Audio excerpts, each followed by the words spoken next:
ఓం శ్రీ సాయిరామ్. శ్రీ సాయి సచ్చరిత మహాయజ్ఞం తెలుగు సచ్చరితకు 73 వసంతాలు పూర్తి చేసుకుంటున్న సందర్భంగా సచ్చరిత వైభవం గురించి మనం మాట్లాడుకుంటున్నాం. ఈరోజు ప్రపంచమంతా కూడా దుఃఖమయమే. దుఃఖం లేనటువంటి మనిషి లేడు, దుఃఖం లేనటువంటి కుటుంబం లేదు, దుఃఖం లేనటువంటి సమాజం లేదు, దుఃఖం లేనటువంటి దేశము లేదు, ప్రపంచము లేదు. మరి ఈ దుఃఖంతో కూడినటువంటి ఈ ప్రపంచాన్ని, అదేవిధంగా వ్యక్తులను ఎవరు ఉద్ధరిస్తారు? ఆ దుఃఖం నుంచి ఎవరు బయటపడేయగలుగుతారు?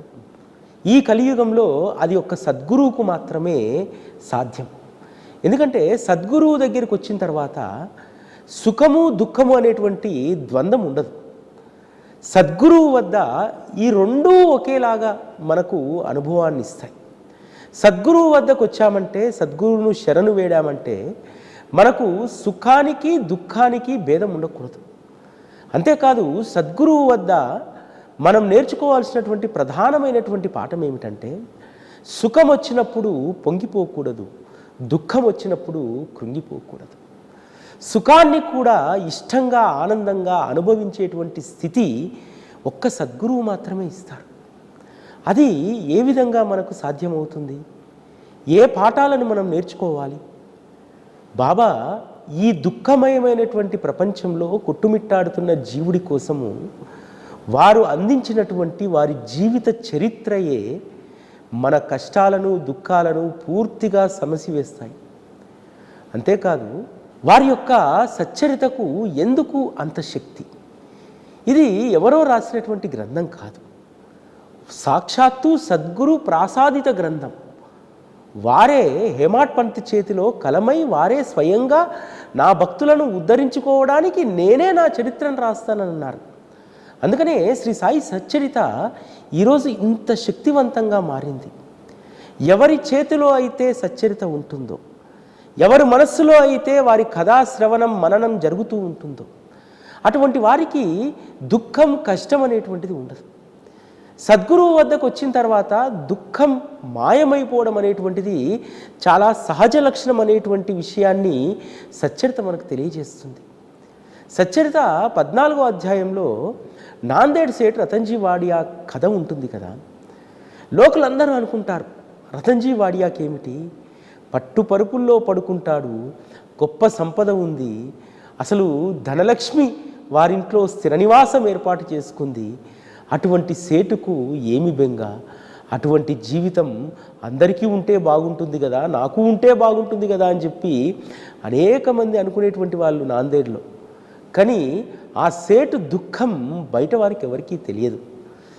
ఎంత సంపద ఉన్నా సరే పుట్టెడు ఆడ సంతానం తప్ప మగ సంతానం లేదు, వంశోద్ధారకుడు లేదనేటువంటి బాధతోటి, ఆ ఆలోచనతోటి ప్రతి రాత్రి కాలరాత్రే రతన్జీ వాడియాకు. కానీ జనులకేమో ఎంత సంపద, ఎంత భోగాలతో తూలియాడుతున్నాడనేటువంటిది బయటికి కనిపించేటువంటిది. కానీ ఆ దుఃఖం పోయేది ఎలా? ప్రపంచంలో దుఃఖాలన్నింటినీ కూడా పోగొట్టేటువంటిది ఒక్క సద్గురు సన్నిధి అనేటువంటి విషయము నాందేడ్ రతన్జీ వాడియా కథ మనకు తెలియజేస్తుంది. దాస్గన్ మహారాజ్ గారి దగ్గర వెళ్ళి తన బాధను చెప్పుకుంటే, నువ్వు షిరిడీ వెళ్ళు, తప్పకుండా వారు సంతానాన్ని అనుగ్రహిస్తారు, వారు దుఃఖాలను తరిమివేయడానికే అక్కడ ద్వారకామయిలో తిష్ట వేసుకొని కూర్చున్నారు, నీ కష్టమో కష్టమా అని చెప్పి చెప్తాడు. దాంతో రతన్జీ వాడియా తన పరివారంతో పాటు పూలు పళ్ళు ప్రసాదాలు తీసుకొని బాబావారి దగ్గరికి వెళ్తారు. బాబాగారికి పళ్ళు ప్రసాదం అన్నీ సమర్పించి వినయపూర్వకంగా బాబాకు మనస్సులో ప్రార్థిస్తారు. బాబా, నువ్వు తప్ప నా కష్టాన్ని గట్టెక్కించేటువంటి వారు ఎవరూ లేరు, దయచేసి నా పైన అనుగ్రహాన్ని చూపు, ఇక నువ్వు తప్ప మరొక గత్యంతరమే లేదు అని చెప్పి బాబాను వేడుకుంటాడు. బాబా రతన్జీ వాడియాతో అన్నటువంటి మొదటి మాట, నీ చెడు రోజులు తొలగిపోయాయి, ఇక అంతా శుభమే జరుగుతుంది అని అంటారు. అంతేకాదు ఒక మాట అంటారు, మీకంటే అందరూ ఉన్నారు, నాకంటూ నా వారెవరూ లేరు, నా పట్ల ప్రేమను భక్తిని చూపెట్టేటువంటి వారికి వారు ఒకటి ఇస్తే నేను 100 ఇవ్వాల్సి వస్తుంది అని అంటారు. ఎవరమైనా సరే భక్తి శ్రద్ధలతోటి ప్రేమతో సద్గురు చరణాలను ఆశ్రయిస్తే అంతకు రెట్టింపు ఫలితాన్ని బాబా ఇస్తారు. రతన్జీ వాడియా కూడా ఎంతో భక్తి విశ్వాసంతో శ్రద్ధతో బాబాని చేరాడు. చేరిన తర్వాత అతని చెడు రోజులు తొలగిపోయాయి అని చెప్పడానికి మరొక మాట చెప్తారు బాబా. నీవు నాకు ₹3.14 ఆల్రెడీ దక్షిణ సమర్పించావు, నువ్వు ఇవ్వాల్సినటువంటిది ఇంకేదైనా ఉంటే ఇవ్వు అని అంటారు. రతన్జీ వాడియా ఒక ₹5 దక్షిణ ఇద్దామనుకుంటాడు. అందులో ₹3.14 ఆల్రెడీ ముట్టాయి, ఇంకా ఇవ్వాల్సినటువంటిది ₹2. తనకు అర్థం కాదు. తర్వాత వచ్చిన తర్వాత దాసగన్ మహారాజుని అడిగితే వారు చెప్తారు, మీరు షిరిడీకి వెళ్ళడానికంటే ముందు ఏ మహాత్ముడికైనా దక్షిణ కానీ ఇతరత్ర ఏదైనా సేవ కానీ చేశారా అని చెప్పి. సరిగ్గా షిరిడీకి వెళ్ళడానికి ముందు నాందేడ్లో ఉన్నటువంటి ఓ మహాత్ములైనటువంటి మౌలా సాహెబ్కు వారు విందు ఏర్పాటు చేస్తారు. ఆ రోజు అయిన ఖర్చు ₹3.16. అంటే బాబా వద్దకు వెళ్ళాలి, నా చెడు కర్మను తొలగించుకోవాలి అనేటువంటి సంకల్పం రాగానే ఏ విధంగా రతన్జీ వాడియా దుఃఖానికి ఏవేవైతే అడ్డుపడుతున్నాయో వాటన్నింటినీ తొలగించుకుంటూ వచ్చేసారు బాబా. మనం అనుకుంటాము బాబా దర్శనం తర్వాత మనకు బాగా మేలు జరిగిందని చెప్పి, బాబా దర్శనం తర్వాత వారి అనుగ్రహం లభించిందని చెప్పి. కాదు, ఎప్పుడైతే నీ మనస్సులో శ్రీ సాయిబాబా నా జీవితాన్ని మారుస్తారనేటువంటి సంకల్పం కలిగిందనుకోండి, ఆ రోజు నుంచే నీ చెడు రోజులను తొలగించేటువంటి ప్రయత్నం చేస్తారు. దానికి కావలసినటువంటి ప్రణాళిక వ్యూహం అంతా కూడా బాబా చేస్తారు. రతన్జీ వాడియా విషయంలో అదే జరిగింది. బాబా దర్శనానికంటే ముందే ఏ కర్మ అయితే అడ్డుపడుతుందో, రతన్జీ వాడియాకు ఏ కర్మ అడ్డుపడుతుంది? మహాత్ముల యొక్క సేవ చేయాలి. ఆయన అనేక దాన ధర్మాలు చేశాడు, వచ్చిన వాళ్ళకి సహాయాలు చేశాడు, ఈ పుణ్యాలన్నీ చేస్తూనే ఉన్నాడు. కానీ బలమైనటువంటి కర్మకు ఒక అడ్డు ఉంది. ఆ అడ్డు తొలగించాలంటే దానికి పరిహారం మహాత్ముల యొక్క సేవ. అందుకనే మౌలా సాహెబ్కు సేవ చేసిన తర్వాతనే రతన్జీ వాడియా షిరిడీకి వెళ్ళడం జరిగింది. ఈ విధంగా మన జీవితంలో కూడా బాబా మనకున్నటువంటి అడ్డంకులను తొలగిస్తాడు. అంతేకాదు, ఆయన దగ్గరికి వచ్చిన తర్వాత దుఃఖం అనేటువంటిది ఉండకూడదు. దుఃఖాన్ని సుఖాన్ని రెండింటినీ ఒకే విధంగా చూసేటువంటి నేచర్ మనకు నేర్పిస్తాడు. మహల్సాపతి కుటుంబం పస్తులు ఉన్నా సరే ఏ రోజు కూడా మహల్సాపతి అది తన కుటుంబానికి పట్టినటువంటి అరిష్టం అనుకోలేదు. దానిని ఎంత ఆనందంగా అనుభవిస్తే తన కుటుంబం భవిష్యత్తు అంత బాగుంటుంది అనుకున్నాడు. బాబా మోము చూసిన తర్వాత మనకు ఎంత కష్టం ఉన్నా సరే, బాబా నాకెందుకు ఈ కష్టం, ఎందుకు ఈ బాధ అని చెప్పి అడగాలనిపించదు. మనకు బాబాను చూడకముందు రాత్రి పడుకున్నప్పుడో లేకపోతే ఇబ్బందుల్లో ఉన్నప్పుడో ఎప్పుడైనా మన కష్టాలన్నీ గుర్తొస్తూ ఉంటాయి. అప్పుడు అనుకుంటాం, ఏంది బాబా ఇది సరైంది కాదు అని అనుకుంటాం. ఉదయాన్నే లేచి బాబాను అడిగేద్దామని అనుకుంటాం. కానీ ఉదయం లేచి బాబా మోము చూడగానే అసలు ఏమి అడగాలో కూడా మనకు తెలియదు. శివుబాయికి అటువంటి అనుభవమే జరిగింది కదా. ఒకసారి మహల్సా భార్య ఇంట్లో పిల్లలు తిండి కోసం ఏడుస్తూ ఉంటే ఏంది నా కుటుంబానికి గతి, బాబా అందరినీ చల్లగా చూస్తున్నాడు, నా కుటుంబానికి ఏమైనా వజ్రవైడూర్యాలు అడిగానా, భోజనమే కదా, పిల్లలు ఆకలితో అలమటిస్తున్నారనేటువంటి విషయం బాబాకు తెలియదా, ఎలాగైనా సరే ఈరోజు బాబా దగ్గర తేల్చుకోవాలి అని చెప్పి సరాసరి ద్వారకామైకి వెళ్తుండే ఇంటి దగ్గర నుంచి. వెళ్తే బాబా మహల్సాపతి ఇద్దరూ కూడా ఎంతో ఆనందంగా ఎంతో ఉత్సాహంగా అనేక విషయాలను కలబోసుకుంటూ ఉంటారు. వారిని చూసినటువంటి శివుబాయి బాబా పాదాలకు సాష్టాంగ నమస్కారం చేసి ఒక్క మాట అనకుండా వెనక్కి తిరిగి వచ్చేస్తుంది. అంటే భగవంతుడి సహచర్యంలో తన భర్త పొందుతున్నటువంటి ఆనందం, ఆ ఆనందం ముందు నా బిడ్డలు నా ఆకలి పెద్ద కష్టం కాదు అని చెప్పి ఆ తల్లి భావించింది. ఆ విధంగా మనందరము కూడా గుర్తుపెట్టుకోవాల్సింది ఏంటంటే, చిన్న చిన్న కష్టాలు అందరికీ వస్తూ ఉంటాయి. ఈరోజు చిన్న కష్టం వస్తే కూడా బాబా బాబా అని చెప్పి అల్లాడిపోతూ ఉంటాం. కష్టం వచ్చినప్పుడు బాబాను ప్రేమతో చూడండి. కష్టం కనుమరుగైపోతుంది, కనుమరుగైపోవాలి కూడా, మరిచిపోవాలి. దుఃఖాలను మరిపించేటువంటి శక్తి ఒక్క సద్గురువుకు మాత్రమే ఉంది. ఈరోజు బాబాను ఆశ్రయించినటువంటి వాళ్ళందరికీ కష్టాలు లేవా, దుఃఖాలు లేవా? ఒక రకంగా చెప్పాలంటే సాధారణమైనటువంటి జనుల కంటే కూడా కొద్దిమంది బాబాను ఆశ్రయించినటువంటి వాళ్ళకే కష్టాలు దుఃఖాలు వస్తూ ఉంటాయి. ఇటీవల కాలంలో ఒక సాయి బంధువును కలిసినప్పుడు ఒక సమస్య చెప్పారు. 30 సంవత్సరాలుగా బాబా సేవలో ఉన్నారు. ఫ్యాటీ లివర్ వల్ల లివరు ట్రాన్స్ప్లాంటేషన్ చేయాలన్నారు. కానీ ఇప్పుడు వయసు రీత్యా అది కష్టము. కాస్త ఏం చేస్తారంటే ఒకేసారి అన్నం ఎక్కువగా తినకుండా అప్పుడప్పుడు ద్రవ పదార్థాలతోటి కొన్ని రోజులు మెయింటైన్ చేయండి, తర్వాత ఆలోచిద్దామని చెప్పి వైద్యులు చెప్పారట. మరి ఇంత ఇబ్బంది మీకు ఎలా అండి అని అంటే, బాగా ఉన్నప్పుడు అన్నీ తినలేదా? బాగా ఉన్నప్పుడు ఆయన దగ్గర ఉన్నటువంటి ప్రసాదాలు, లడ్డూలు అన్నీ నేనే తినేవాడిని. ఈరోజు ఒక అవయవానికి కొంచెం కష్టం వచ్చింది, అయినా నాకేం బెంగలేదు. ఆయన మోము చూస్తూ ఉంటే అసలు ఆకలే లేదు. ఎప్పుడూ కూడా నేను గుర్తు తెచ్చుకునేటువంటిది ఆ అందాలొలికేటువంటి ఆ సాయి మోమును చూస్తూ ఉంటే ఆకలి దప్పికలు హరించకపోయాయని చెప్పి హేమాడ్ పంత్ రాశాడు. ఈ లివర్కి వచ్చినటువంటిది పెద్ద కష్టమా? ఆ అందాలొలికేటువంటి మోమును చూస్తూ ఉంటే ఆ లివర్ దానంతలదే సిగ్గుపడి బాగుపడిపోతుంది అని అన్నాడు. నిజంగా వేరే వాళ్ళు అయితే ఎంత కృంగిపోతారు.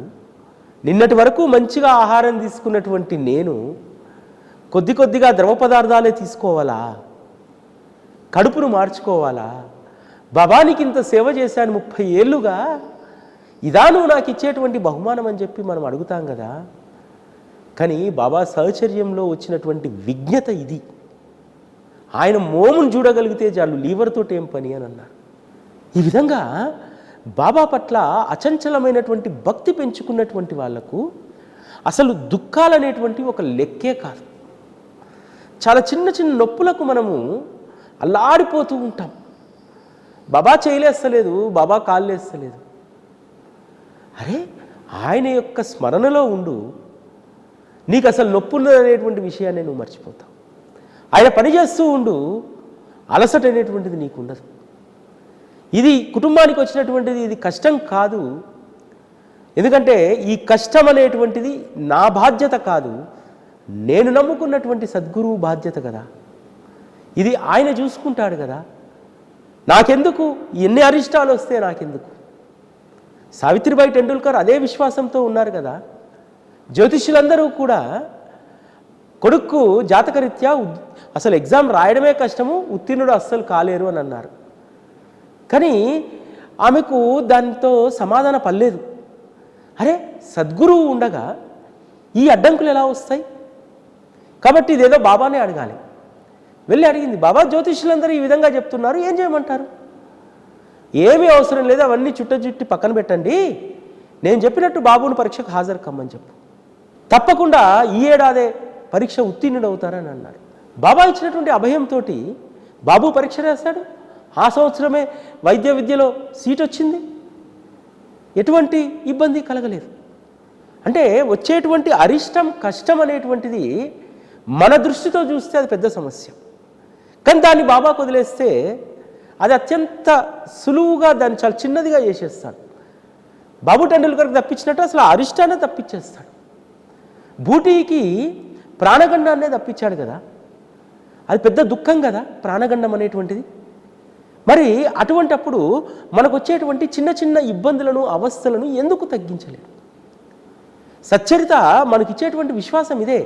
సచ్చరితలో ఉన్నటువంటి ఈ కథలన్నీ కూడా మనలో గొప్ప విశ్వాసాన్ని పెంపొందించాలి. విశ్వాసాన్ని పెంపొందించి ఈ జీవితంలో సుఖదుఖాలు అనేటువంటి చాలా సహజమైనటువంటివి. కాబట్టి బాబా సాహచర్యంలో నాకు సుఖానికి దుఃఖానికి పెద్ద భేదం ఏం లేదు అనేటువంటి స్థిర నిర్ణయానికి రావాలి. బాబా పట్ల విశ్వాసం ఉంటే అసాధ్యమైనటువంటిది కూడా సుసాధ్యమవుతుంది. దాస్గన్ మహారాజు బాబాను ఆశ్రయించిన తర్వాత ఎంత విశ్వాసం అంటే బాబాను ఎప్పుడూ ఒకటే కోరుకునేటువంటి వారు. బాబా నీ మహత్తుని గురించి కంఠంలో చాలా గొప్పగా చెప్తూ ఉన్నాను, మరి విన్నటువంటి శ్రోతలందరూ కూడా నిన్ను నమ్మి నీ దగ్గరికి వస్తారు, నువ్వు తప్పకుండా వారందరినీ అనుగ్రహించు ప్రభు అని చెప్పి అడుగుతారు. స్తవనమంజరిలో కూడా అదే రాస్తారు కదా. బాబా ఎవరైతే ఈ స్తవనమంజరిని పఠిస్తారో వారి యొక్క కష్టాలు, సమస్యలు, వారి యొక్క తాపాలన్నింటినీ కూడా నువ్వు వెంటనే నివారించు ప్రభువా అని చెప్పి అడుగుతారు కదా. ఒక్క కోరికనే కోరుతారు. దాస్గన్ మహారాజు ఇతరత్ర ఇంకే కోరిక కోరడు. ఆయన ఏదైనా సంశయం వస్తే, రచనలో సంశయం వస్తే బాబాను చదువుతారు తప్ప ఆయన వ్యక్తిగతంగా కానీ ఇతరత్ర ఏది చేయలేదు. అందుకనే దాస్గన్ మహారాజు ఎవరికైనా బాబా గురించి చెప్తే ఖచ్చితంగా ఆ పని సఫలీకృతమయ్యేదట. ఇప్పుడు రతన్జీ వాడియాతోటి కూడా చెప్పింది దాస్గన్ మహారాజే కదా. అదేవిధంగా సోలాపూర్లో ఒకరోజు కీర్తన చేస్తున్నటువంటి సమయంలో ఔరంగాబాద్కర్ భార్య గంగూబాయి ఆ కీర్తన విని బాబా పట్ల అచంచలమైనటువంటి విశ్వాసంతో షిరిడీకి వస్తుంది. వారు చెప్పేటువంటి కథల్లో, లీలల్లో ప్రధానమైనటువంటి విషయాలు దాస్గన్ మహారాజ్ చెప్పేది ఏంటంటే, భవభయ రోగాలను సాయి ప్రభువు తొలగిస్తారు, గొడ్రాళ్లను సంతానవంతుల్ని చేస్తారు, కోరినవన్నీ ఇచ్చేటువంటి కల్పతరువు షిరిడీలో కొలువై ఉన్నాడు అనేటువంటి విషయాన్ని ఘంటాపదంగా చెప్పేటువంటి వారు. అది విన్నటువంటి గంగూబాయి షిరిడీకి వెళ్ళింది కదా. తన సవితి కొడుకును విశ్వనాథం తీసుకెళ్ళి దాదాపు 3 మాసాలకు పైగా అక్కడ ఉండి బాబాను స్వయంగా కలవడానికి, అంటే బాబాను ఒంటరిగా కలిసి తన బాధను చెప్పుకోవాలనుకుంది. కానీ వీలు కాలేదు. ఆఖరికి శ్యామ మధ్యవర్తిత్వంతో తన యొక్క బాధను శ్యామ ద్వారా తెలియపరిచి బాబా ద్వారా కొబ్బరికాయను, శ్రీఫలాన్ని పొంది సంతానాన్ని పొందలేదా? గొడ్రాళ్ళని చెప్పి అందరూ హేళన చేశారు. అటువంటి గంగూబాయికి బాబా అనుగ్రహం వల్ల ఒక్క కొబ్బరికాయతో 3 పుత్రులు జన్మించారు. ఒక్క గంగూబాయి విషయంలోనే కాదు, ఆ రోజు నుంచి ఈ రోజు వరకు కూడా ఎంతోమందికి బాబాను ఆశ్రయించిన తర్వాత ఏ దుఃఖమైతే వారికి ఉందో ఆ దుఃఖాన్ని పూర్తిగా తొలగించినటువంటి లీలలు అనేకం ఉన్నాయి. ఒక తల్లి కేవలం సచ్చరితపైనే ఆధారపడి, సచ్చరితనే బలంగా చేసుకొని అనేక ఆటుపోట్లను ఎదుర్కొయినా సరే తన బిడ్డలను పెంచి పోషించి ప్రయోజకురాలను చేసింది. ఎలా సాధ్యమైంది? ఏ తోడు లేదు, ఎవరు ఆదుకుంటారనేటువంటి అసలు ఆ అవకాశమే లేదు. అటువంటి సందర్భంలో ప్రతిసారి కూడా సచ్చరితను హత్తుకొని ఆ సచ్చరితలో ఉన్నటువంటి అక్షరాల ద్వారా ధైర్యాన్ని పుంజుకొని జీవితాన్ని నిలబెట్టుకుంది. ఇటువంటి వాళ్ళు లక్షల మంది ఉంటారు. అంతేకాదు సచ్చరిత ఒక అమృత భాండాగారం. అందులో ఉన్నటువంటి అక్షరాలను కనుక మనం సేవిస్తే మన ఆయువు పెరుగుతుంది. చాలామందికి ఒక ఆత్మన్యూన్యత భావం ఉంటుంది. అంతేకాదు సమస్యలు వచ్చినప్పుడు బలవన్మరణాలకు కూడా పాల్పడేటువంటి వాళ్ళు అనేక మంది ఉన్నారు. నాకు తెలిసి ఒక్క సచ్చరిత కొన్ని లక్షల బలవన్మరణాలను ఆపి ఉంటుంది తెలుసా.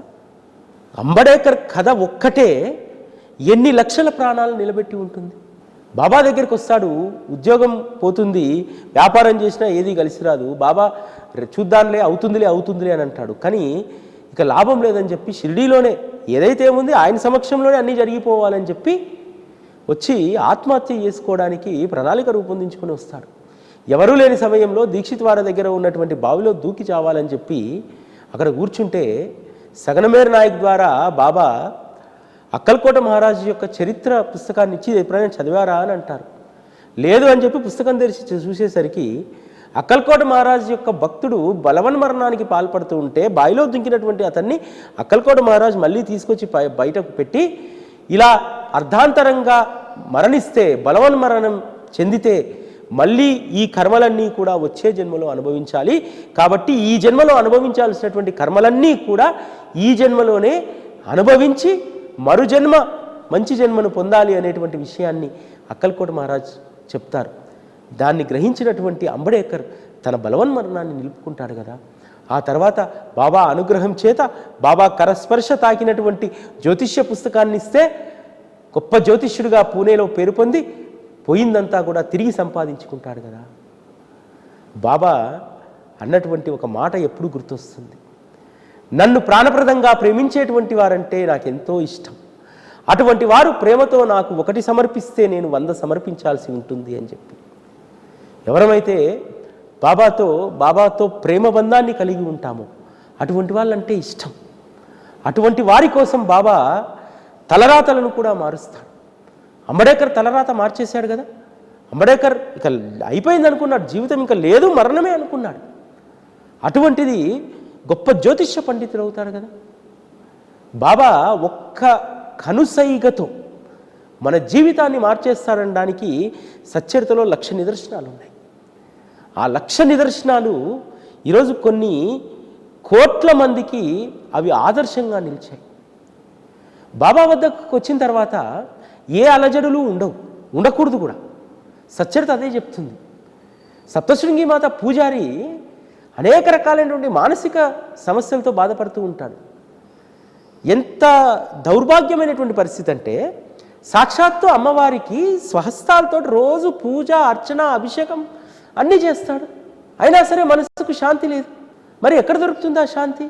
అమ్మవారు సాక్షాత్తు స్వప్న దర్శనం ఇచ్చి చెప్తారు, నువ్వు బాబా వద్దకు వెళ్ళు అని చెప్తారు. బాబా అంటే శివుడు అనుకుని త్రయంబకేశ్వరం వెళ్ళి కొన్ని మాసాల పాటు అక్కడుండి ఉదయం సాయంత్రం అభిషేకాలు చేసుకుంటూ శివపంచాక్షరి చేస్తూ అక్కడే ఉండిపోయాడు. మళ్ళీ తిరిగి వస్తే మనసు ఏమాత్రం కుదుటపడలేదు. మళ్ళీ అమ్మవారిని ప్రార్థిస్తాడు, అమ్మ ఏంది పరిస్థితి అంటే, బాబా అంటే త్రయంబకంలో ఉన్నటువంటి ఈశ్వరుడు కాదు నాయన, షిరిడిలో ఉన్నటువంటి శ్రీ సాయి భగవానులు అని చెప్పి అమ్మ చెప్తుంది. ఆ తర్వాత శ్యామ సప్తశృంగి రావడం, కాకాజీ వైద్య షిరిడీకి వెళ్ళడం, బాబాకు సాష్టాంగ నమస్కారం చేసి పక్కన కూర్చోగానే అప్పటి వరకు మనసులో ఉన్నటువంటి అశాంతి అంతా కూడా ప్రశాంతమైపోతుంది. ఒక్క మాట లేదు, ఒక్క ఉపన్యాసము లేదు, యోగక్షేమాల అడుగడము లేదు, ఏదీ లేదు, ఉత్తర ప్రత్యుత్తరాలు అసలే లేవు. కానీ ఒక్క మాట కూడా మాట్లాడకుండా కేవలం దర్శనం మాత్రం చేత కాకాజీ వైద్య ఎంత గొప్ప శాంతిని పొందారు. ఈరోజు శ్రీ సాయి సచ్చరిత కూడా అంతే. శ్రీ సాయి సచ్చరితలో ఉన్నటువంటి లీలలు మనకు ఒక్కొక్క సందర్భంలో ఒక్కొక్క రకమైనటువంటి అనుభూతులను ఇస్తాయి, ఒక గొప్ప మనోధైర్యాన్ని ఇస్తాయి. ఎందుకు నాకు ఈ అలజడి? సద్గురువును చూసిన తర్వాత ఆయన మోమును అవలోకిస్తూ ఉంటే నాలో ఇంకా అలజడి ఉంది అనంటే లోపమేదో నాలో ఉంది అనేటువంటి ఆత్మావలోకనం ఖచ్చితంగా చేసుకోవాలనిపిస్తుంది. ఎందుకంటే ఆయన ఒడికి చేరినటువంటి మనకు దుఃఖం అనేటువంటి దరి చేరకూడదు. అయితే అంతా సుఖమేనా, అంతా బాగుంటుందా అంటే ఎక్కడా కూడా ఎప్పుడూ సుఖమే కేంద్రీకృతమై ఉండదు, ఎప్పుడూ కూడా ఎక్కడ దుఃఖమే కేంద్రీకృతమై ఉండదు. ఉదయం రాత్రి ఏ విధంగానో సుఖము దుఃఖము కూడా అలాంటిదే. ఒకటి పోయిన తర్వాత ఇంకోటి వస్తుంది. కాకపోతే ఏంటంటే సుఖంగా ఉన్నప్పుడు బాగా వ్యామోహాలకు అలవడిపోవడం వల్ల కష్టంలో ఇబ్బంది కలుగుతుంది. అలా కాకుండా సుఖంలో ఉన్నప్పుడు కూడా సూదంటి రాయి వలె ఏదీ పట్టనట్టు ఉండి సుఖమైనా దుఃఖమైనా నాకు ఒకే స్థితి, ఒకే ఆనందం అనేటువంటి దాంట్లో ఉన్నామనుకోండి, దుఃఖం వచ్చినప్పుడు కష్టం వచ్చినప్పుడు ఇక మనకు తేడా ఏం తెలియదు. ఎప్పుడు ఎలా ఉంటామో అలానే ఉంటాం. సచ్చరిత ఏం చెప్తుందంటే నేను అనేటువంటి దాన్ని వదిలేయని చెప్తుంది. అహంభావాన్ని వదిలేస్తే ఇక ఏమీ ఉండదని చెప్పి హేమాడ్ పంతు ఒక సందర్భంలో ఒక ప్రార్థన రాసుకుంటారు, మాలో నేను అనేది లేకుండా ఇక ముందు మీరే మమ్మల్ని కాపాడాలి, మీరు మా శరీర అభిమానాన్ని తీసేసుకోండి, మాలో ఉన్నటువంటి అహంభావాన్ని కూడా మీరే తీసేసుకుంటే అప్పుడు ఇక మాకు సుఖము దుఃఖము ఇవన్నీ ఏమీ ఎరగం మేము. కాబట్టి సద్గురువు వద్దకు వచ్చిన తర్వాత శరీర అభిమానాన్ని, అహంభావాన్ని పూర్తిగా వారి పాదాలకు అప్పగిస్తే ఇక నేను అనేటువంటిది ఏమీ ఉండదు.